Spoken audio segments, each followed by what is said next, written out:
السلام علیکم، حاضر ہیں ایک نئے وظیفے کے ساتھ۔ امید کرتی ہوں آپ سب خیریت سے ہوں گے۔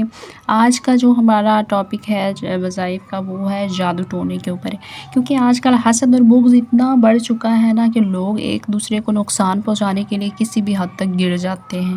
جب وہ کسی اور طریقے سے آپ کو نقصان نہیں پہنچا پاتے تو پھر وہ کیا یہ جادو کا طریقہ اپناتے ہیں اور اس کے ذریعے آپ کو کیا کرتے ہیں، نقصان پہنچانے کی راہ ڈھونڈ لیتے ہیں۔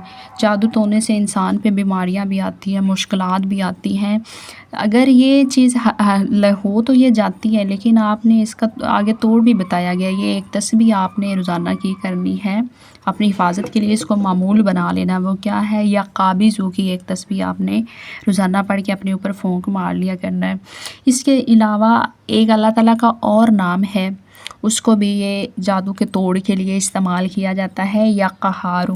یا قہارو کو آپ نے کرنا اس طرح کہ آپ نے ایک پانی کا ٹب لے لینا ہے، اس کے اندر آپ نے اپنے پاؤں ڈبو کر بیٹھ جانا ہے اور آپ نے 8 تسبیحیں یا قہارو کی پڑھنی ہے۔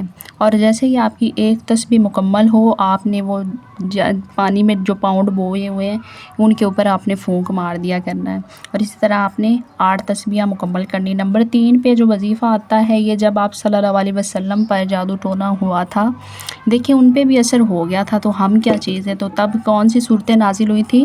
سورۃ فلق اور سورۃ ناس۔ کہتے ہیں کہ ہر کسی کو صبح شام یہ لازمی پڑھنی چاہیے، چاہے جن کو کوئی مسئلہ جادو ٹونے کا ہے اور چاہے نہیں بھی ہے۔ جن کو ہو تو گیا ہے ان کو تو یہ جتنا ہو سکے سورۃ فلق اور سورۃ ناس کا ورد انہیں اپنی زبان پر رکھنا چاہیے، کیونکہ یہ قرآن مجید میں توڑ بتایا گیا، اور جب قرآن مجید میں بتایا گیا تو پھر آپ کو دشمن نقصان کیسے پہنچا پائے گا جب اس کا ورد ہمیشہ رکھیں گے۔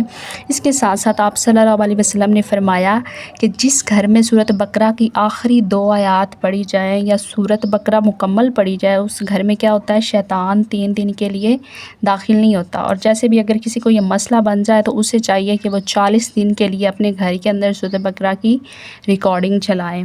خود پڑھ سکتے ہیں تو وہ تو بہت ہی اچھی بات ہے نا۔ تو ایسی چیزوں کو اپنے عمل میں رکھا کریں۔ اگر جادو ہو سکتا ہے تو اس کو اللہ تعالیٰ کے کلام کے ذریعے ختم بھی کیا جا سکتا ہے۔ ویڈیو کیسی لگی یہ کمنٹ میں ضرور بتائیے گا، اور ویڈیو کو شیئر ضرور کیجیے گا۔ ملتے ہیں اپنی نیکسٹ ویڈیو میں، تب تک کے لیے اللہ حافظ، ٹیک کیئر۔